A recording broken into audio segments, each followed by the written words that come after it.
स्वागत है आप सभी का नई कहानी में। मेरा नाम निधि है। आज मैं बहुत खुश थी क्योंकि मेरी शादी होने जा रही थी और मेरी शादी भी एक ऐसे परिवार में होने वाली थी जहाँ पर भगवान की कृपा से सब कुछ था। क्योंकि मैं जिस लड़के की पत्नी बनने वाली थी उसने खुद मुझे पसंद किया था।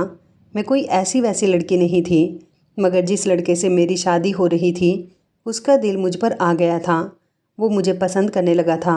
मैं बहुत खुश थी कि मेरी शादी एक ऐसे परिवार में होने जा रही है जहाँ पर मुझे बहुत मान सम्मान दिया जाएगा। और जब मेरी शादी का दिन आया तो मेरी खुशी का कोई ठिकाना ही नहीं था।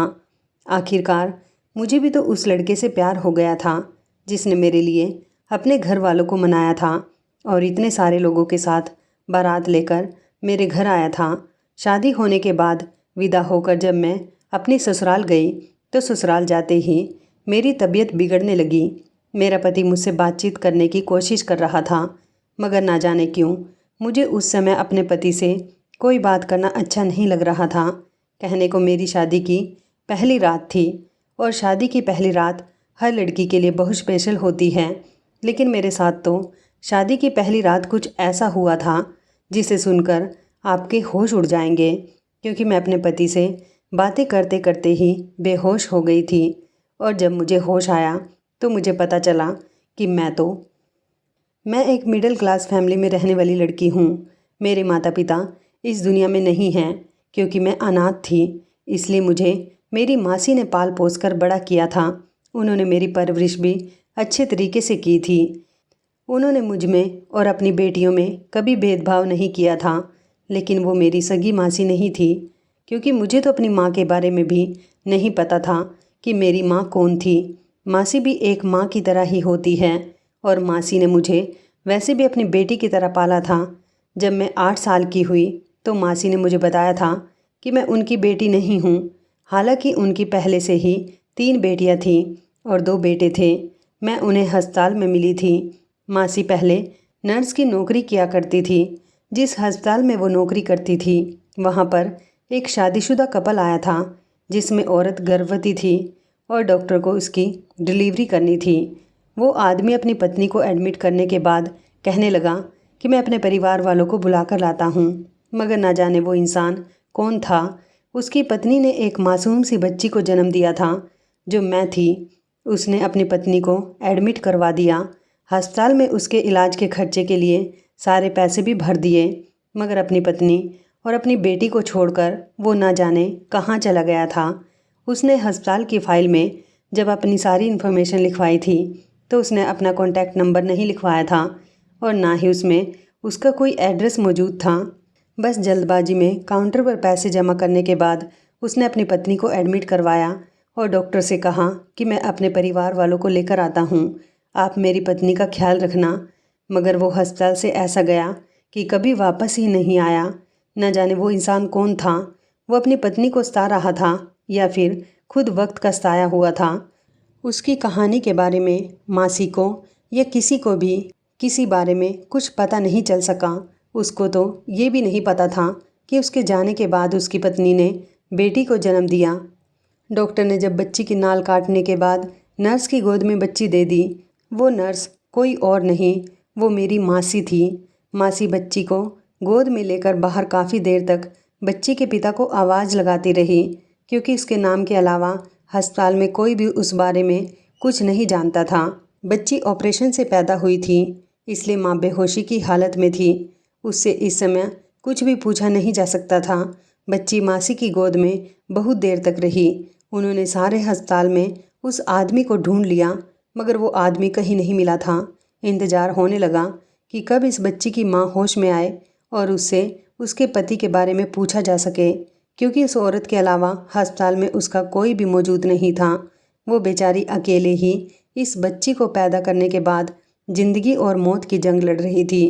न जाने उसके साथ ऐसा क्या हुआ था कि भगवान ने उसकी बेटी इस दुनिया में लाने के बाद उससे उसकी सांसें ही छीन ली थी और वो बेचारी इस दुनिया को छोड़कर जा चुकी थी।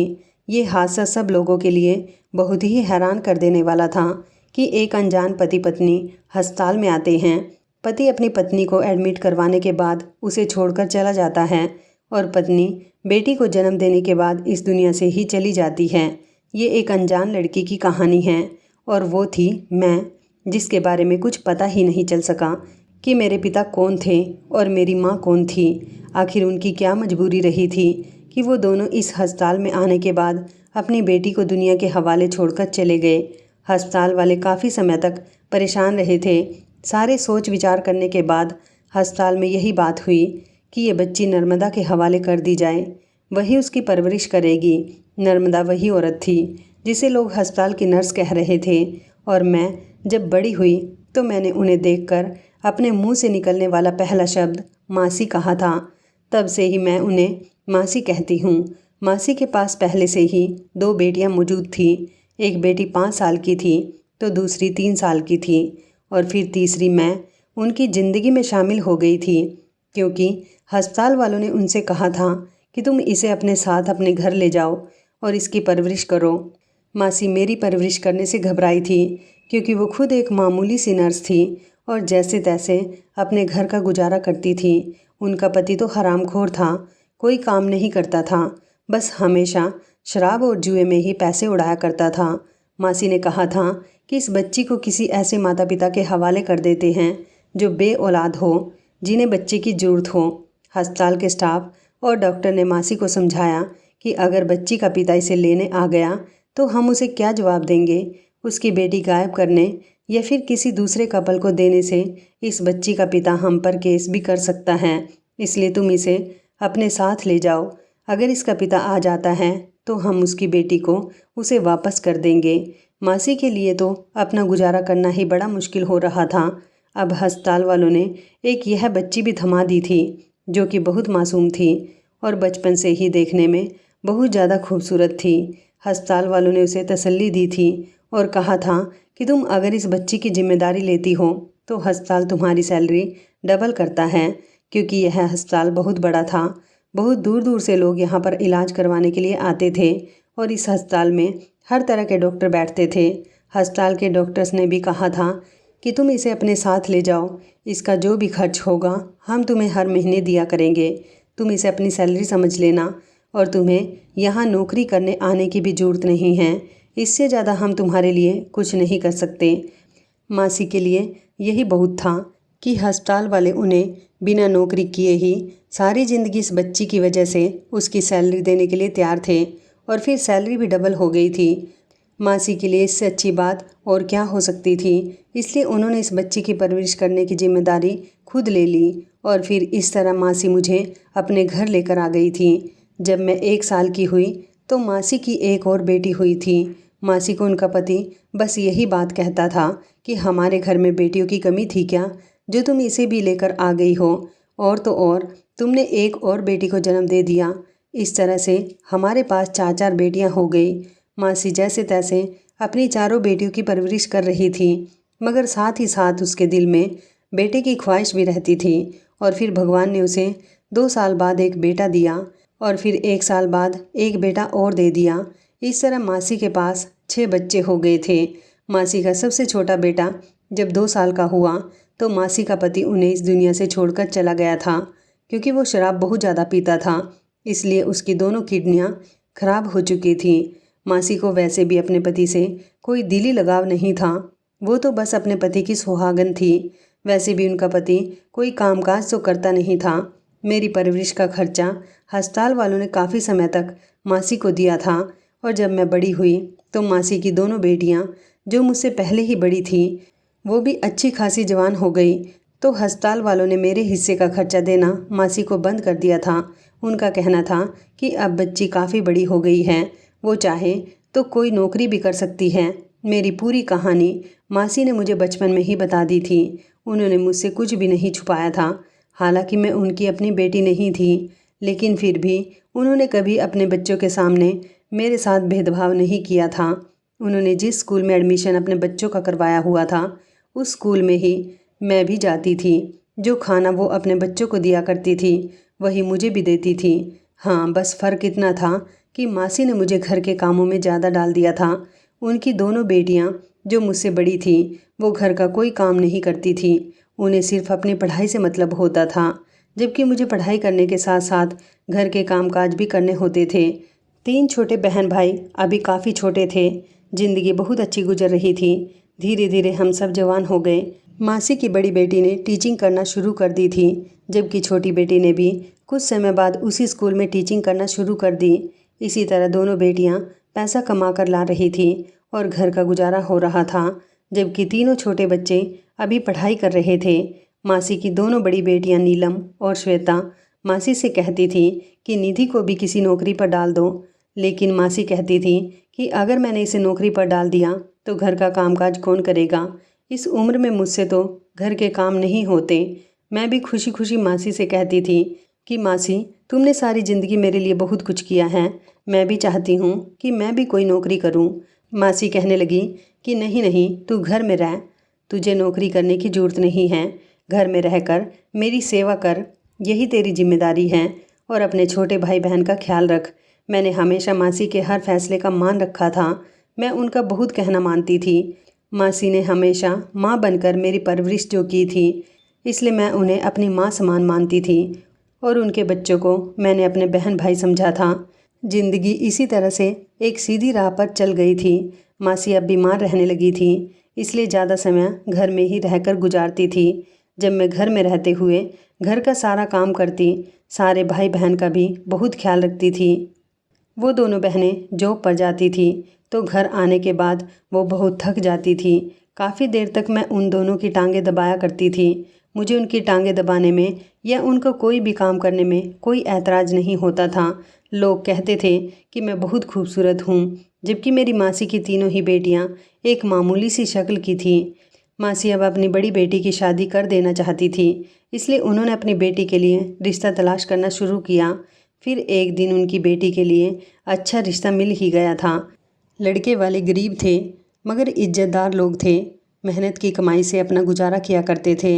इस तरह मासी की सबसे बड़ी बेटी नीलम की शादी हो गई थी। फिर 4 साल और इसी तरह से गुजर गए। मेरी उम्र भी अब 20 साल हो गई थी। इंटर करने के बाद मासी ने मुझे घर बैठा लिया था। कहती थी कि तेरे लिए इतना ही पढ़ना बहुत है, आगे तुझे पढ़ लिख कर आखिर करना ही क्या है, तुझे भी अपनी बहनों की तरह घर ही तो संभालना है। मुझे इस बात पर भी कोई ऐतराज़ नहीं था। मासी के कहने के मुताबिक इंटर कंप्लीट होते ही मैं घर में बैठ गई थी और फिर कुछ महीनों बाद मासी की छोटी बेटी का भी रिश्ता एक गरीब परिवार से आया था। मासी चाहती थी कि उनकी एक बेटी तो गरीब परिवार में जा चुकी है, लेकिन दूसरी बेटी की शादी तो अच्छे परिवार में होनी चाहिए। हालांकि उनकी दोनों ही बेटियां पढ़ी लिखी थी और नौकरी करती थी, मगर उनके भाग्य जहां जुड़े हुए थे वहीं उनकी शादी होनी थी। श्वेता की शादी भी एक ऐसे परिवार में हुई थी जहां पर उसके पास अपने मकान के अलावा और कुछ भी नहीं था। हाँ, ये ज़रूर था कि जिस लड़के के साथ उसकी शादी हुई थी वो उसे बहुत खुश रखता था, प्यार करता था और मेहनत से पैसा कमाता था। मगर श्वेता का कहना था कि उसे ससुराल में बड़े हिसाब से चलना पड़ता है। अब इस घर में सबसे बड़ी मैं रह गई थी। छोटे भाई भी इस काबिल हो गए थे कि मासी ने उन्हें एक फैक्ट्री में सामान की पैकिंग करने के काम पर लगा दिया था। सुबह को वो स्कूल जाते थे और शाम को फैक्ट्री में काम करने के लिए चले जाते थे। दोनों ही भाई थोड़े थोड़े पैसे लेकर आ रहे थे। हमारा घर काफ़ी बड़ा था। ऊपर वाले पोर्शन में मासी ने अपने पति के मरने के बाद किराएदार डाल दिए थे, जिनका किराया भी हमारे पास आता था। ऊपर 2 कमरे थे और दोनों कमरों का किराया मिलाकर अच्छा खासा आता था। इतना था कि हमारा गुजर बसर अच्छी तरह से हो रहा था। अब मैं घर की सबसे बड़ी रह गई थी, इसलिए घर की जिम्मेदारी मुझ पर और ज़्यादा बढ़ गई थी। अब मासी पहले से ज़्यादा बीमार रहने लगी थी। उनकी टांगों में बहुत दर्द होता था, ज़्यादा चला भी नहीं जाता था। पहले तो मासी खाना बनाने के लिए सब्जी, दूध या जो भी सामान होता था वो मुझे लाकर दे दिया करती थी और मैं घर के कामों में बिजी रहती थी। मगर अब मुझ पर एक जिम्मेदारी और बढ़ गई थी। मासी की टांगों में दर्द के कारण मुझे ही बाज़ार से सारा सामान लाना होता था, क्योंकि मासी तो अब अपने बिस्तर से ज़्यादा नहीं उठती थी। मैं उनकी सेवा में दिन रात एक कर दिया करती थी। पहले तो मैं कभी कभी घर से बाहर निकलती थी, मगर अब मेरे लिए घर से हर रोज़ निकलना हो रहा था, क्योंकि घर में कोई ऐसा भी नहीं था कि मुझे राशन का सामान ला कर दे दे। छोटी बहन पायल ज़्यादातर अपनी पढ़ाई में बिजी रहती थी। जबकि दोनों भाइयों को भी इतनी फुर्सत नहीं होती थी कि वो मेरा कोई काम कर दें। इसलिए मैं खुद ही घर से सामान खरीदने के लिए निकल जाती थी। मासी को भी इस बात पर कोई ऐतराज़ नहीं होता था, क्योंकि वो जानती थी कि अगर मैं सामान लेकर नहीं आऊँगी तो फिर घर में खाना कैसे बनेगा। एक दिन मैं राशन की दुकान से राशन का सामान खरीदने के लिए गई थी। ये दुकान शायद अभी अभी नई खुली थी, क्योंकि इससे पहले यहाँ मैंने ये दुकान नहीं देखी थी। इस दुकान का दुकानदार एक जवान लड़का था। मैंने उसे कहा कि मुझे 5 किलो आटा और 2 किलो चीनी दे दो। सामान खरीदने के बाद मैंने उसे पैसे दे दिए थे, मगर मैं नोटिस कर रही थी कि वो मुझे बड़े गौर गौर से देख रहा था। उसकी नज़रें मुझे खुद पर चुभती हुई महसूस हो रही थी। मैं खामोशी से अपने घर आ गई थी। अगले दिन फिर से मुझे दुकान पर कपड़े धोने का सर्फ और नहाने के साबुन लेने जाना पड़ा था। वो लड़का फिर से मुझे बड़ी गौर गौर से देख रहा था। न जाने वो मुझ में ऐसा क्या नोटिस करता था, मगर ऐसा हर बार होने लगा था। मैं जब भी उसकी दुकान पर सामान लेने जाती तो वो मुझे ध्यान से देखता, और अब की बार तो वो मुझे देख देख कर मुस्कुराने भी लगा था। शायद वो मुझे अकेली लड़की समझकर मुझ पर डोरे डालने की कोशिश कर रहा था। मुझे उसकी नज़रें खुद पर अच्छी नहीं लगती थी, इसलिए मैंने उसकी दुकान छोड़कर दूसरी दुकान से सामान खरीदना शुरू कर दिया था। लेकिन कुछ दिन गुजरे थे जब मुझे अर्जेंट में चावल खरीदने थे, और हमारे मोहल्ले में ये 2 ही दुकान थी। बाकी दुकानें बहुत दूर जाकर थी। घर में चावल ख़त्म हो गए थे। मैं जब चावल लेने दुकान पर गई तो आज वो दुकान बंद थी। मेरी समझ नहीं आ रहा था कि मैं क्या करूं। फिर मुझे मजबूरन इसी लड़के की दुकान से चावल खरीदने पड़ गए। मैं जब चावल लेने उसके पास गई तो वो मुझे देखते ही बहुत खुश हो गया था। पहले तो वो काफ़ी देर तक मुस्कुराता रहा और कहने लगा कि अभी देता हूँ मैडम, आप साइड में खड़ी हो जाओ। पहले वो बाकी के कस्टमर को निपटा रहा था। जैसे ही आगे खड़े हुए कस्टमर अपना सामान लेने के बाद दुकान से निकल गए तो उसने मुझसे कहा कि आप इतने दिनों के बाद मेरी दुकान से सामान लेने आई हो, क्या आप कहीं गई हुई थी? मैंने कहा, लेकिन आप ये सवाल मुझसे क्यों कर रहे हो? सामान दो और पैसे लो, बस आपका इतना ही काम है। वो कहने लगा, अरे आप तो नाराज़ हो रही हो, मेरा मतलब वो नहीं था। मैंने कहा, तो फिर मैं आपका क्या मतलब समझूं? वो कहने लगा, पहले आप मेरे पास सामान लेने के लिए आती रहती थी ना, अब काफ़ी दिनों से नहीं आ रही थी, तो मुझे लगा कि कहीं आप बीमार तो नहीं पड़ गई, या फिर आप कहीं पर चली तो नहीं गई। मैंने भी कह दिया कि तुम्हारी नज़रें मुझे बहुत परेशान करती हैं, इसलिए मैंने तुम्हारी नज़रों से बचने के लिए यहाँ आना ही बंद कर दिया और मैं दूसरी दुकान से सामान खरीद कर ले जाती हूँ। वो कहने लगा कि मुझ पर ऐसा जुल्म मत करो, अब मैं आपसे क्या छुपाऊँ, प्लीज़ आप मेरी बात पर नाराज़ मत होना, मैं आपको पसंद करने लगा हूँ। मैं इस दुकान पर दिन के 8 घंटे बैठता हूँ। भगवान का दिया हमारे घर में सब कुछ है। मेरी ख्वाहिश है कि मैं एक बहुत बड़ा जनरल स्टोर खोलूँ, मगर अभी शुरुआत में पढ़ाई करने के बाद मैं अपने पापा की इस दुकान पर बैठ गया। लेकिन मैं आपसे कसम खाकर कहता हूँ कि कभी मुझे कोई लड़की पसंद नहीं आए। आप ऐसी पहली लड़की हो जिसे देखते ही मैंने पसंद कर लिया था। आपको देखते ही मैं अपना दिल हार बैठा था। तभी तो मेरी नज़रें आपको गौर गौर से देखती थी। मन करता है कि बस आपको देखता ही रहूं, मगर आपने मेरी दुकान पर आना बंद करके मेरा दिल तोड़ दिया। पहले तो काफ़ी देर तक मैं उसकी बकवास सुनती रही, और फिर मैंने उससे कहा कि मुझे 2 किलो चावल तोल दो, और उसके बाद मैं यहाँ से जा रही हूँ। मुझसे गलती हो गई कि मैं यहाँ पर आ गई और इतनी देर से तुम्हारी बकवास सुन रही हूँ। अब मुझसे बात करने की कोशिश भी मत करना। वो समझ गया था कि मुझे उसकी बात का बुरा लग गया है। वो शर्मिंदा हो गया। उसने मुझे मेरा सामान दिया और पैसे लिए, और फिर मैं उसकी दुकान से वापस आ गई थी। घर आने के बाद मैं अपने काम में बिजी हो गई थी, मगर ना जाने क्यों मेरे दिल में बार बार उसका ख्याल आ रहा था।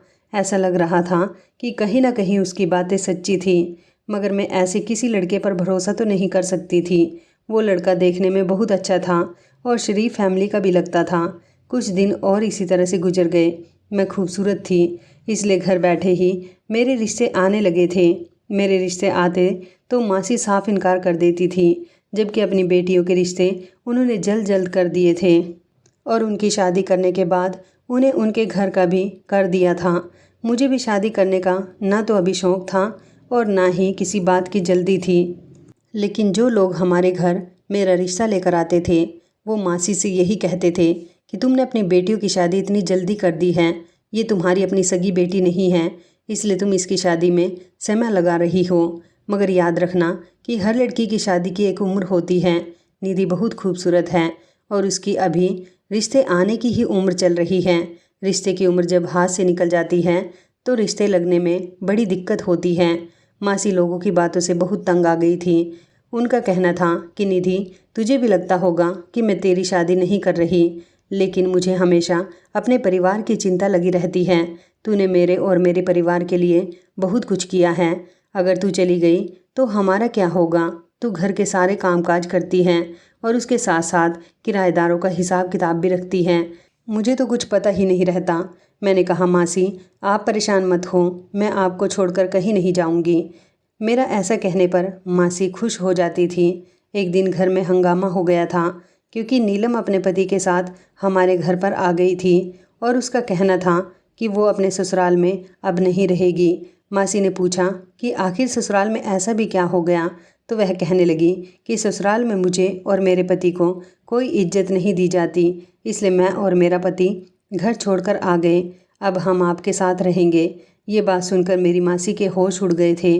उन्होंने कहा, तुम हमारे साथ यहाँ कैसे रह सकती हो? तुम जानती हो ना कि हम इस घर में कैसे कैसे गुजारा कर रहे हैं।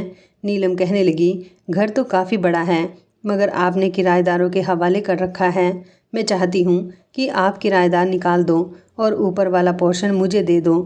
वैसे भी आप लोग नीचे रहते हो, ऊपर वाले पोर्शन से आपको कोई मतलब नहीं है। जो किराया आपको किराएदार से मिल रहा था, मैं वही किराया आपको दिया करूँगी।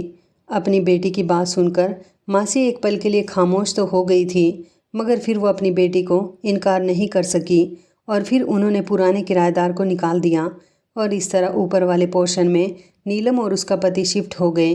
वो लोग रहते ऊपर वाले पोर्शन में थे मगर खाना हमारा ही खाया करते थे। नीलम का पति हरामखोर था, कोई कामकाज नहीं करता था और यही वजह थी कि 1 महीना हमारे घर में रहने के बाद भी नीलम ने अपने पति से कहकर हमें किराया नहीं दिया था। पहले जिन पैसों से हमारे घर का गुजारा हो रहा था, अब घर में तंगी भरे हालात पैदा होने लगे थे। मासी अपनी बेटी और दामाद से बहुत परेशान थी मगर उन दोनों से कुछ कह नहीं सकती थी। लेकिन उन्होंने दबे दबे शब्दों में अपनी बेटी से इतना तो ज़रूर कह दिया था कि अगर तुम्हारा पति कुछ नहीं कमाता तो तुम जिस तरह पहले नौकरी किया करती थी, इस तरह अब भी करो और अपने घर को चला सकती हो। नीलम को अपनी माँ की ये बात सुनकर बहुत गुस्सा आया था। उसने कहा कि मेरे पति को यह बात पसंद नहीं कि उसकी पत्नी नौकरी करे। कई दिन इसी तरह से गुजर गए थे। घर के हालात बहुत ख़राब रहने लगे थे क्योंकि छोटे भाई भी ज़्यादा पैसे कमाकर नहीं लाते थे और अब जबकि वो दोनों बड़े हो रहे थे, इसलिए वो अपने पैसे अपने पास रखने लगे थे। आखिरकार ज़माना ऐसा आ गया कि हर अकेले इंसान का खर्चा काफ़ी होता है। वे दोनों अपना पर्सनल खर्चा खुद उठाने लगे थे। मासी ने पायल की पढ़ाई छुड़वा दी थी क्योंकि फ़ीस भरने के लिए पैसे ही नहीं थे। घर के ख़राब हालात से जितनी मासी तंग थी उतनी ही मैं भी परेशान थी। और फिर एक वक्त ऐसा भी आ गया था जब घर में खाने के लिए कुछ भी नहीं था। मासी मुझसे बार बार कह रही थी कि घर का राशन ख़त्म हो गया है निधि, कुछ लाकर पकाकर खिला दो, बहुत तेज़ भूख लग रही है। दोनों बेटों से पैसे मांगे हैं, उन दोनों ने अपनी खाली जेब दिखा दी। तेरे पास थोड़े पैसे रखे हों तो कुछ बाजार से ला दे। मासी की बात सुनकर मेरी आंखों में आंसू आ गए थे क्योंकि मेरे पास जो जुड़े हुए पैसे रखे थे वो तो मैं पहले ही खर्च कर चुकी थी। घर के हालात तो काफ़ी दिनों से ख़राब थे। मैं अपने जुड़े हुए पैसों से सामान लेकर आ रही थी, लेकिन अब मेरे पास भी कोई पैसा नहीं था। मासी ने मुझसे बड़ी उम्मीद से कहा था और उन्हें बहुत तेज़ भूख भी लगी हुई थी, तो मेरी कुछ समझ में नहीं आ रहा था। फिर मुझे ख्याल आया कि क्यों ना मैं दुकान पर जाकर उधार थोड़ा सामान ले आती हूँ। 1-2 दिन में पैसे वापस कर दूँगी। मैं जैसे दूसरी वाली दुकान पर गई और मैंने उसे 1-2 राशन का सामान बताया तो उसने मुझे उधार सामान देने से साफ इनकार कर दिया और कहा कि हम उधार नहीं देते, कृपया करके आपको पैसे ही लाकर हमसे सामान ले जाना होगा। मेरी कुछ समझ नहीं आ रहा था कि मैं क्या करूं। फिर हार मानकर मैं उस लड़के की दुकान से सामान लेने गई। मैं जानती थी कि वो मुझे बड़ी आसानी से उधार सामान दे देगा। मैं उसके पास गई तो उसने मुझे देखते ही नज़र झुका ली थी और फिर वो नज़रें चुराकर मुझसे बात कर रहा था। कहने लगा, बताइए आपको क्या सामान दूं?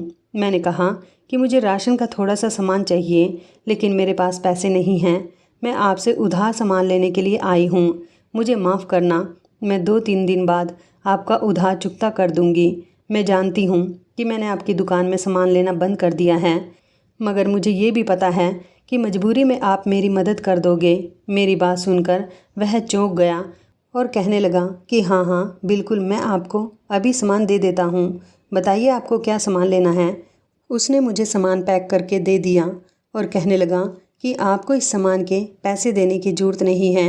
मुझे पैसे नहीं चाहिए। आप ये मेरी तरफ से मदद समझ कर रख लेना। सोच लेना कि मैंने आपकी मदद कर दी है और मैं इसके बदले आपसे पैसे नहीं लूँगा। वो मुस्कुराकर मुझसे ये बात कह रहा था। मैं उसकी दुकान से निकल आई थी और फिर मैंने घर आकर खाना बनाया, सबको खाना खिलाया तो सबके पेट भर गए थे। मासी ने कहा कि तेरा बहुत शुक्रिया निधि बेटा, तू कहाँ से लेकर आई है ये सामान। फिर मैंने उनको पूरी बात बताई तो मासी कहने लगी कि नहीं बेटा, हमें किसी का एहसान नहीं लेना। 1-2 दिन बाद जब पैसे आ जाएंगे तो तू उसे पैसे दे आना। मैंने कहा मासी, लेकिन 1-2 दिन बाद पैसे कहाँ से आएंगे। अब तो पैसे आने की सारी उम्मीदें ही ख़त्म हो गई। किराए के पैसे भी नहीं आते, दोनों भाई भी पैसे लेकर नहीं आते, तो मैं उसे कहाँ से पैसे दूंगी। मासी कहने लगी हाँ, ये बात भी तू सही कह रही है। चल, भगवान कोई ना कोई रास्ता ज़रूर निकालेगा। चाहती तो मैं भी यही थी कि मैं उस लड़के के पैसे वापस कर दूं। 2 दिन गुजरे थे जब हमारे घर हमारा पुराना किराएदार आया और ईमानदारी से उसने हमें हमारे 3 महीने का किराया दे दिया। उसने कहा कि जब मैं यहाँ से गया था तो हमारे ऊपर 3 महीने का किराया चढ़ा हुआ था। अब हमें दूसरा घर मिल गया है तो सोचा कि आपके पैसे आपको वापस कर देता हूँ। मासी उस आदमी की ईमानदारी पर बहुत खुश हुई थी, क्योंकि वो हमारे घर में काफ़ी लंबे समय से अपनी पत्नी के साथ रह रहा था। मासी ने मुझे दुकान वाले लड़के को पैसे देने के लिए पैसे दे दिए और कहा कि निधि, उससे सामान भी खरीद कर लाना और उसे उसके पैसे भी वापस कर देना। कहना अगर हमें आगे कभी उधार सामान खरीदने की ज़रूरत पड़ी तो हम आपसे ही खरीद लिया करेंगे। और हाँ, इसी दुकान वाले से हमेशा सामान लेकर आया कर और किसी के पास मत जाना, क्योंकि जो मुसीबत के समय हमारा साथ दे हमेशा उसी के पीछे जाना चाहिए। मैं मासी से पैसे लेकर उस दुकान वाले लड़के को पैसे देने गई तो उसने पैसे लेने से साफ इनकार कर दिया और कहने लगा मैंने तो आपसे कहा था कि मुझे पैसे नहीं चाहिए, बल्कि मैं आपकी मदद कर रहा हूँ। मैंने कहा कि कोई बात नहीं, आप पैसे रख लीजिए, मगर वो फिर भी इनकार करता रहा। लेकिन मैं ज़ोर ज़बरदस्ती करके उसे पैसे दे ही रही थी। उसने कहा अच्छा ठीक है, मैं आपके कहने से पैसे ले लूँगा, मगर मेरी एक शर्त है। मैंने कहा कौन सी शर्त है। तो वो कहने लगा कि आप मेरी ही दुकान से सामान खरीदने आया करेंगी, दूसरी वाली दुकान से सामान नहीं खरीदोगी। उसकी बात सुनकर मुझे एक लम्हे के लिए झटका लगा था कि ना जाने ऐसी बातें क्यों कर रहा था। फिर मजबूरन मुझे सब कुछ सोच विचार करते हुए उसकी शर्त माननी पड़ गई थी और फिर मैं उसी की दुकान पर जाकर सामान खरीदने लगी थी। अब धीरे धीरे मुझे उसकी बातें अच्छी लगने लगी थी, क्योंकि जब भी मैं उससे सामान खरीदने के लिए जाती थी तो वो बड़ी हंसी मजाक की बातें करता था और इस तरह हम दोनों के बीच एक अच्छी दोस्ती हो गई थी। कभी कभी मेरे पास पैसे नहीं होते तो वो मुझे उधार सामान दे दिया करता था और बदले में पैसे मांगने की डिमांड भी नहीं करता था। जब मेरे पास पैसे होते तो मैं उसे दे दिया करती थी। सब कुछ बहुत अच्छा चल रहा था, शायद वो मुझे चाहने लगा था। इसी तरह एक दिन उसने सामान मेरे हाथ में थमाते समय मेरा हाथ पकड़ लिया। मैंने झटके से अपना हाथ पीछे छुड़ाया तो वो मुझसे कहने लगा कि मेरी इस हरकत पर नाराज़ मत होना, मुझे अपने घर के बारे में बताओ। मेरे घर वाले मेरे लिए लड़की तलाश कर रहे हैं। मैं नहीं चाहता कि मेरी शादी किसी और से हो। मैं तुम्हारे साथ मोहब्बत का झूठा खेल खेल कर तुम्हें धोखे में नहीं रखना चाहता, बल्कि तुम्हारे साथ शादी करके तुम्हें सारे रस्म रिवाज के साथ अपनी ज़िंदगी में शामिल करना चाहता हूँ। उसकी बात सुनकर तो मुझे एक ज़ोरदार झटका लगा था और मैं उसे फटी फटी नज़रों से देखने लगी थी। मैंने कहा कि तुम ये कैसी बातें कर रहे हो। वो कहने लगा कि मैं सच कह रहा हूँ, मैं किसी और से शादी नहीं करना चाहता। जब मैं तुम्हें पसंद करता हूँ, मैं जानता हूँ कि तुम भी मुझे पसंद करती हो, मगर कभी ज़ुबान से नहीं कहती। ये बात हकीकत थी कि दिल ही दिल में मैं भी उसे पसंद करने लगी थी उसने मुझसे कोई फालतू बात ना करके डायरेक्टली शादी की बात की थी। उसने कहा था कि मैं अपने परिवार वालों को लेकर कल ही तुम्हारे घर आ जाऊंगा। मैं अपने माता पिता का इकलौता बेटा हूँ। भगवान का दिया हमारे पास सब कुछ है। घर में किसी तरह की कोई कमी नहीं है। मेरे पापा की गांव में काफ़ी सारी ज़मीनें पड़ी हुई हैं, लेकिन हम लोग शहर में रहते हैं, इसलिए शहर के लाइफस्टाइल के साथ अपनी ज़िंदगी गुजार रहे हैं। मैं तुम्हें बहुत खुश रखूँगा। तुम्हें कभी भी ज़िंदगी में परेशानी नहीं होने दूँगा। उसकी बात सुनकर मेरे दिल को एक अजीब सा सुकून मिला था। फिर मैंने उसे अपने बारे में सब कुछ बता दिया। मेरी बात सुनकर वो कहने लगा, अच्छा तो तुम अपनी मासी के साथ रहती हो, तो ठीक है, मैं अपने घर वालों को तुम्हारी मासी से ही मिलाने के लिए तुम्हारे घर ले आता हूँ। फिर वो तुम्हारी मासी से रिश्ते की बात कर लेंगे। मैं उसकी बात सुनकर शर्मा गई थी और मैंने उसे कहा था कि कल मैं तुम्हारे घर वालों का इंतज़ार करूँगी। वो हंसते हुए कहने लगा कि तुम फिक्र मत करो, अब हमारी कल ही मुलाकात होगी। मैं बहुत खुश थी और घर वापस आ गई थी। आज मुझे इतना खुश देखकर मासी और पायल कह रही थी कि आखिर तुम्हें ऐसी कौन सी खुशी नसीब हो गई जो इतनी खुश नज़र आ रही हो। मैंने कहा, पता नहीं क्यों आज मैं बहुत ज़्यादा खुश हूँ। ऐसा लग रहा है कि इस दुनिया को स्पेशली मेरे लिए ही बनाया गया है। मासी कहने लगी कि भगवान करे तेरी खुशी हमेशा ऐसे ही बरकरार रहे। आखिर मासी मुझसे बहुत प्यार करती थी, इसलिए छोटी छोटी बात पर हमेशा मुझे दुआएं देती रहती थी। मेरी मासी की दुआओं का ही तो नतीजा था कि मेरा सामना एक इतना प्यार करने वाले लड़के से हुआ था कि वो इधर उधर की बातें ना करके मेरा फ़ायदा ना उठाकर डायरेक्ट मुझसे शादी करने वाला था। और फिर ऐसा ही हुआ था। अगले दिन उस लड़के के माता पिता हमारे घर मेरा रिश्ता मांगने के लिए आ गए थे। मासी हालांकि इस रिश्ते के आने से बहुत ज़्यादा चौंक गई थी। लड़के वालों ने बता दिया था कि उनके पास किसी चीज़ की कोई कमी नहीं है। उन्हें सिर्फ़ और सिर्फ अपने बेटे की पसंद की लड़की चाहिए। उन्हें तो दहेज भी नहीं चाहिए। वो चाहते हैं कि सिंपल तरीके से शादी हो जाने के बाद वो अपनी बहू को घर ले जाए। मासी रोहन को भी बड़ी गौर गौर से देख रही थी। लड़के की माँ इस रिश्ते के लिए बहुत ज़्यादा जिद कर रही थी और कह रही थी कि बहन, इस रिश्ते से इनकार मत करना। आपकी बेटी को मेरा बेटा बहुत पसंद करता है। हम आपके पास बड़ी उम्मीद के साथ आए हैं। मासी कहने लगी, लेकिन मैं निधि की अभी शादी नहीं करना चाहती। रोहन मासी से कहने लगा, आंटी तो फिर आप कब उसकी शादी करना चाहती हैं? हम तभी बारात लेकर आ जाएंगे। मासी इस रिश्ते से इनकार नहीं कर सकती थी, क्योंकि एक तो वो लोग बहुत ज़्यादा जिद कर रहे थे, दूसरा ये कि इनकार करने की उनके पास कोई ठोस वजह नहीं थी। फिर मासी कहने लगी कि मैं सारी जांच पड़ताल करना चाहती हूँ और सोच विचार भी करूँगी, उसके बाद ही आपको जवाब दूँगी। रोहन के माता पिता कहने लगे कि हाँ हाँ, हम आपको इतना समय देते हैं कि आप हमारे घर पर आएँ, हमारे घर को देखें। अपनी तरफ से तो वो इस रिश्ते से हाँ कर गए थे। मासी समझ गई थी कि मैं क्यों इतनी खुश हो रही थी। मासी ने मुझसे तो कुछ नहीं कहा था, लेकिन मेरी खुशी के खातिर मासी नीलम और पायल को लेकर अगले दिन रोहन के घर चली गई थी। वहाँ से आने के बाद मासी तो बिल्कुल खामोश हो गई थी, मगर नीलम और पायल बहुत खुश नज़र आ रही थी। वो दोनों कहने लगी, निधि तू तो बड़ी खुशनसीब लड़की निकली। जिस घर से तेरा रिश्ता आया है उस लड़के का घर बहुत बड़ा है और सुना है कि उसका सपना है कि वो शहर में सबसे बड़ा जनरल स्टोर खोलने वाला है। अभी तो छोटी सी ही दुकान में है, लेकिन शादी के बाद वो अपने सपने को पूरा कर लेगा। इतना बड़ा घर, घर में हर चीज़ की फैसिलिटी, लड़का इतना स्मार्ट और पढ़ा लिखा, लड़के के पिता की अपनी जनरल स्टोर की दुकान है। ये तो बहुत बड़ी बात है। तू तो वहाँ पर ऐश करेगी निधि। वे लोग मुझे मेरी होने वाली ससुराल की खूबियाँ बता रही थी। मैं बहुत खुश हो रही थी। अब मुझे पूरी तरह से रोहन से प्यार हो गया था। मैं दिल ही दिल में इतना खुश हो रही थी कि जैसे मेरी शादी किसी शहजादे से हो रही है। सब कुछ ठीक था, मगर मुझे मासी खुश नहीं लग रही थी। मैंने मासी से बात करनी चाहिए तो उन्होंने कहा कि मैं इस रिश्ते के लिए हाँ करके आई हूँ। तुझे मुझसे कुछ भी कहने की ज़रूरत नहीं है। मैंने तेरी खुशी के खातिर रिश्ता तय कर दिया। मेरे दिल को सुकून मिल गया था और अब मेरी शादी की डेट भी फिक्स हो गई थी। मेरी शादी में 1 महीना रह गया था। मासी मेरी शादी की तैयारियां कर रही थी। हालांकि रोहन के घर वालों को दहेज में कुछ भी नहीं चाहिए था, लेकिन मासी चाहती थी कि मेरी शादी सिंपल तरीके से ना हो। वो बारात वालों के लिए अच्छा स्वागत करना चाहती थी, इसलिए उन्होंने मेरी शादी का फंक्शन शादी हॉल में रखा था। मेरी शादी वाले दिन मासी ने अपने हाथ से चावल की खीर बनाई थी। वो जानती थी कि मुझे खीर कितनी पसंद है। वैसे तो वो घर का कोई काम नहीं करती थी, लेकिन उन्होंने कहा था कि आज मेरी बेटी विदा होने जा रही है, इसलिए मैंने सोचा कि मैं उसके लिए अपने हाथों से उसके पसंद की खीर बनाऊं। लेकिन मेरा कुछ भी खाने का मन नहीं कर रहा था। मासी मुझे घर पर ही खीर खिला रही थी, जबकि हमारे शादी हॉल में जाने का समय निकला जा रहा था। मैंने खीर नहीं खाई और मासी से इनकार कर दिया कि मेरा कुछ भी खाने को मन नहीं कर रहा। जब मुझे भूख लगेगी तब खा लूँगी।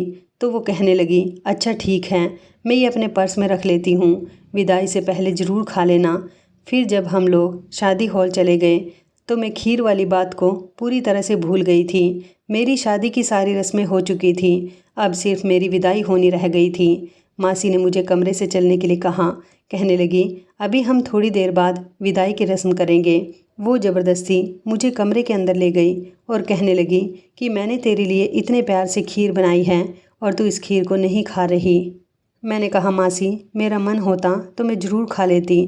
अच्छा ठीक है, आप नाराज़ नहीं हो, आपने बहुत प्यार से बनाई है, मैं थोड़ी सी खा लेती हूँ। मैंने थोड़ी सी खीर खा ली थी और फिर विदाई की रस्म होने के बाद मैं अपने ससुराल आ चुकी थी। ससुराल आने के बाद मेरे सास ससुर ने मेरा बहुत अच्छे तरीके से वेलकम किया था। घर फूलों से सजा हुआ था। मेरे ससुराल का घर देखकर तो मेरी आंखें फटी की फटी रह गई थी, क्योंकि ससुराल का घर बहुत बड़ा था और घर इतना खूबसूरत बना हुआ था कि मुझे बहुत अच्छा लगा था। फिर कुछ रस्में ससुराल में भी हुई। उसके बाद मुझे अपने पति के कमरे में ले जाया गया था।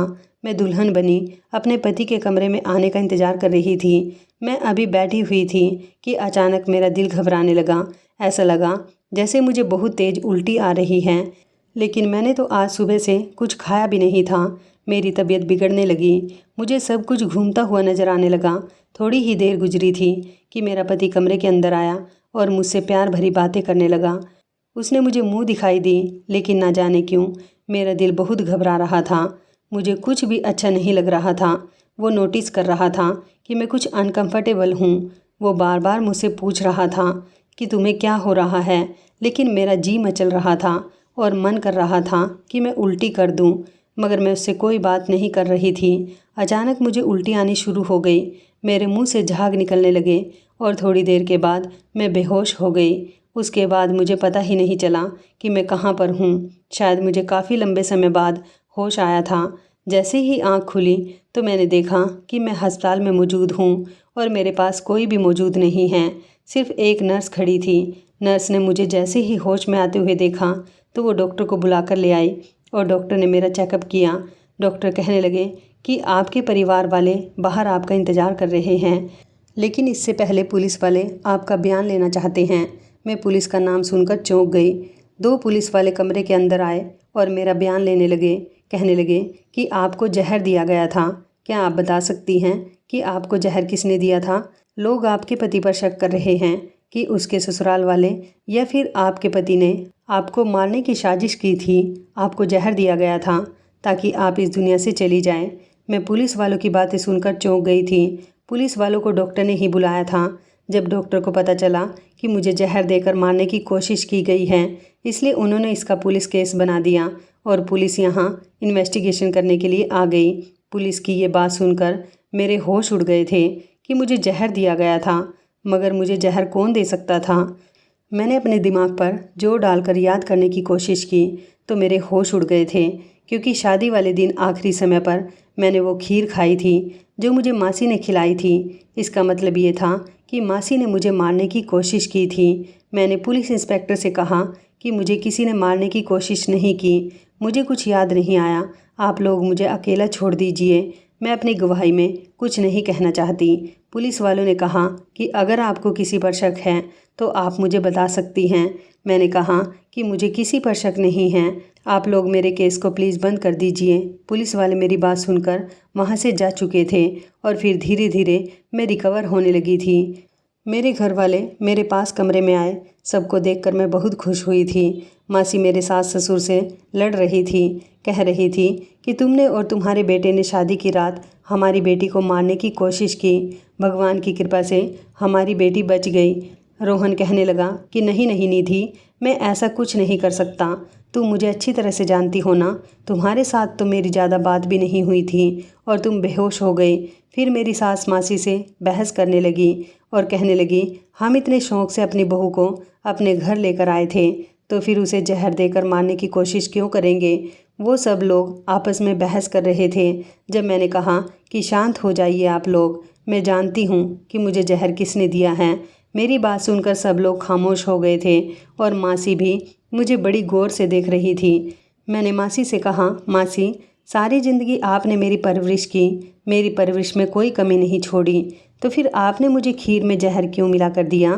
क्योंकि डॉक्टर मुझसे पूछ रहे थे कि आखिरी समय में तुमने क्या खाया था, तो मुझे याद आया कि आखिरी समय में मैंने आपके हाथ की बनी हुई खीर खाई थी। इसका मतलब यही था कि आपकी ही खीर में कुछ ऐसा था जिसने मुझे गंभीर कर दिया। मासी मेरी बात सुनकर शॉक रह गई थी। उनके चेहरे का रंग उड़ चुका था। वो कहने लगी कि नहीं नहीं निधि, तुम ये क्या कह रही हो, मैं ऐसा कैसे कर सकती हूँ बेटा। मैंने कहा, मासी, अब आप मुझे सब कुछ सच सच बता दो, आपको झूठ बोलने की ज़रूरत नहीं है। आखिर मुझसे ऐसी कौन सी गलती हो गई। मेरी बात सुनकर मासी की आंखों में आंसू आ गए और वो रोने लगी। मासी कहने लगी कि तुम बिल्कुल ठीक कह रही हो, मैंने ही तुम्हें खीर में जहर मिला कर दिया था। दरअसल घर के हालात बहुत ज़्यादा ख़राब हो गए थे। मैंने अपनी बेटियों को पढ़ाया लिखाया, फिर भी उनकी शादियाँ गरीब परिवार में हुई, लेकिन तुम्हारे लिए तो घर बैठे एक अच्छा सा रिश्ता आ गया और मैं तुम्हारी शादी अभी करना भी नहीं चाहती थी। ये लोग तुम्हें अपने घर की बहू बनाने के लिए मुझसे बहुत जिद कर रहे थे। मैं अकेली तो घर के हालातों से नहीं लड़ सकती थी। तुम मेरे सुख दुख की साथी थी, मैं तुम्हारा साथ नहीं छोड़ सकती थी। मगर फिर क्या करूं, ये लड़का तुमसे प्यार करता था, इसलिए अपनी मोहब्बत को कामयाब बनाने के लिए हमारे घर रिश्ता ले आया। तुम तो जैसे तैसे मुझे खाना बनाकर खिला दिया करती थी, मगर मैंने सोचा कि तुम्हारे जाने के बाद हम लोग भूखे मरेंगे। मैंने सोचा तुम्हारे ससुराल वाले तो अमीर लोग हैं, इसलिए क्यों ना मैं तुम्हें खीर में जहर मिला कर दे दूँ।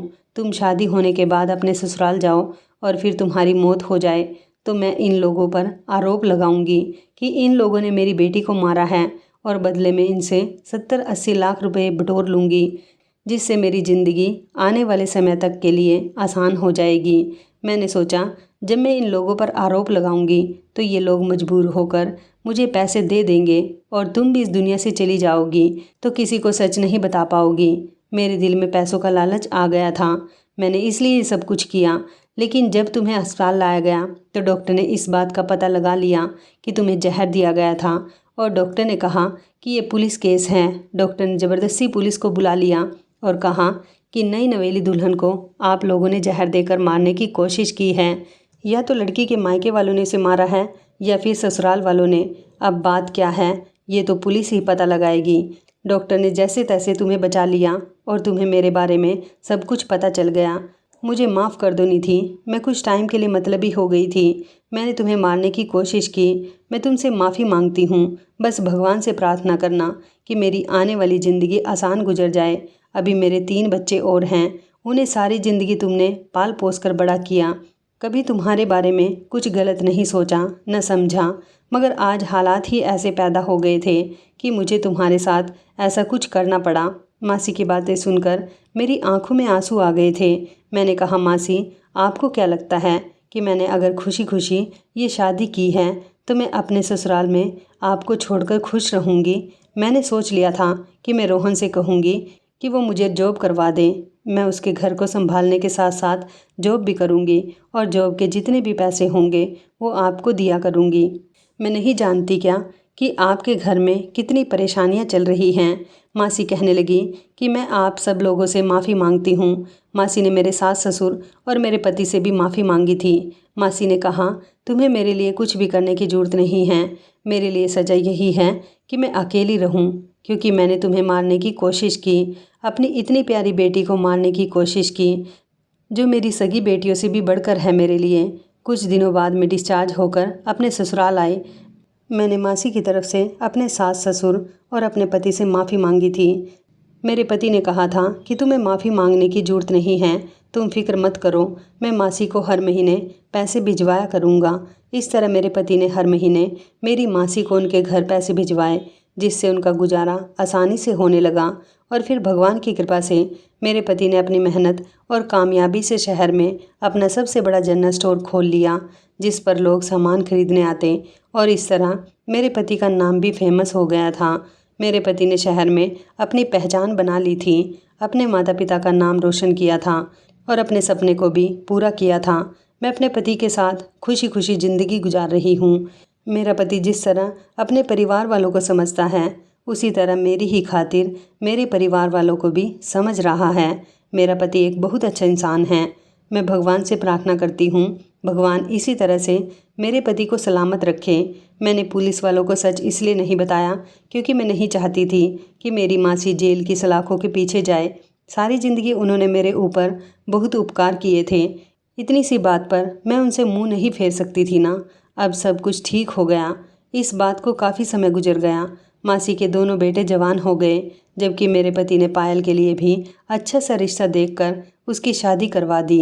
और मासी के दोनों बेटे अब मेहनत की कमाई लाकर मासी को देते हैं और इस तरह वो अपने घर को चला रही हैं। जबकि नीलम भी अपने पति के साथ अपने ससुराल जा चुकी है।